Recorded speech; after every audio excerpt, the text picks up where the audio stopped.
দর্শক, আবারও ফিরে আসলাম আপনাদের প্রিয় অনুষ্ঠান জীবনের গল্প নিয়ে। তো আমাদের ক্যামেরার সামনে আছে এক সুন্দরী অসহায় মেয়ে। তো জানতে চাই তার কাছ থেকে তার জীবনের গল্প। প্রথমে জানাই সালাম, আসসালামু আলাইকুম আপু, তুমি কেমন আছো? হ্যাঁ, ভালো আছি। আসসালামু আলাইকুম। ওয়ালাইকুম আসসালাম। আপনি কেমন আছেন? আলহামদুলিল্লাহ ভালো আছি। তোমার নাম কি আপু? আমার নাম সানজিদা। সানজিদা। তোমার জন্মস্থান কোথায়? রংপুর। রংপুর। আচ্ছা, তোমার পরিবারে কে কে আছে? আমার মা আছে, বাবা নাই। তোমার মা আছে, বাবা নেই। মা এখন কি করে? মা এই তো মানে সুস্থ আছে না অসুস্থ? অসুস্থ। ও, মা অসুস্থ। হ্যাঁ। আচ্ছা, বাবা মারা যাওয়ার পরে তোমার মাই সংসার চালাতো, তাই তো? হ্যাঁ। তোমার কোনো ভাই বোন আছে? আমরা দুই বোন, ভাই নেই। ও, তোমরা দুই বোন। তুমি হ্যাঁ। বড় না ছোট? আমি বড়, আমার আর একটা ছোট বোন আছে। ও, তুমি কি লেখাপড়া জানো? হ্যাঁ, আমি এসএসসি পাস করছি। তারপরে আর পড়াশোনা করতে পারো না? হ্যাঁ।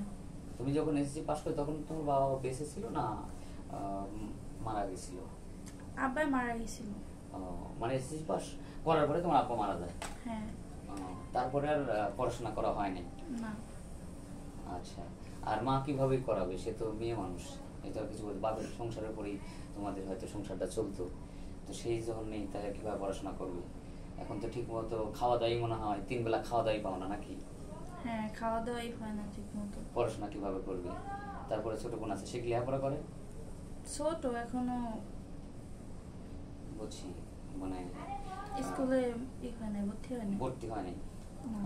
আচ্ছা আচ্ছা, যাই হোক, আর কষ্ট দিতে চাই না, কারণ আসলে যার বাবা নাই তাদের ভিতরে অনেক কষ্ট।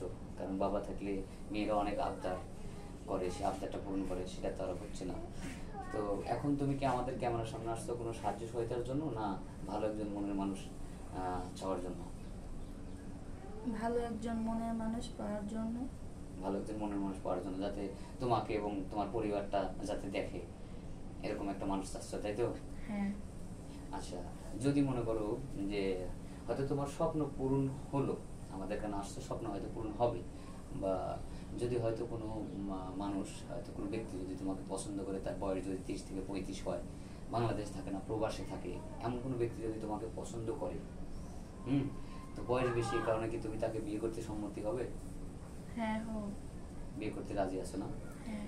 যদি তার ঘরে স্ত্রী ছিল, হয়তো ছাড়াছাড়ি হয়েছে, তার একটা বাচ্চা আছে, এরকম যদি একটা মানুষ হয়তো তোমাকে চায়, সেক্ষেত্রে কি তুমি রাজি থাকবে? সমস্যা নাই না? না, কোনো সমস্যা নেই, কারণ আমি হয়েছি গরিব ঘরের মেয়ে। গরিব গরিব গরিব জন্ম নিলে সবকিছু তো সুখ দুঃখ মিলেই তো জীবন, তাই না? হ্যাঁ। এটা আমাদের এই বাস্তবতা তো মানিয়ে নিতে হবে, তাই না? এখন ওই সন্তানটাকে তুমি কি নিজের মায়ের মতো করে দেখবে? হ্যাঁ, মায়ের মতোই তো দেখবো, কারণ আমার মা থাকলে যেরকম দেখবো আমি তো সেরকম দেখবো। আচ্ছা, ঠিক আছে, তোমার কথা শুনে খুবই খুশি হলাম। তো আমরা ভিডিওটা পাবলিক করার পর তোমাকে অনেকেই চাইবে, সেক্ষেত্রে তোমার ফোন নাম্বারটা দিতে পারবে? আমি তো ফোন চালাই না। মানে ফোন কেনার মতো সামর্থ্য নাই, এই তো? না। তো ঠিক আছে, সুপ্রিয় দর্শক, আমরা স্কিপ বাড়াবো না। মেয়েটা খুবই অসহায়, তার কোনো পার্সোনাল ফোন নাই, তার বাবা নেই, এতিম একটি মানুষ।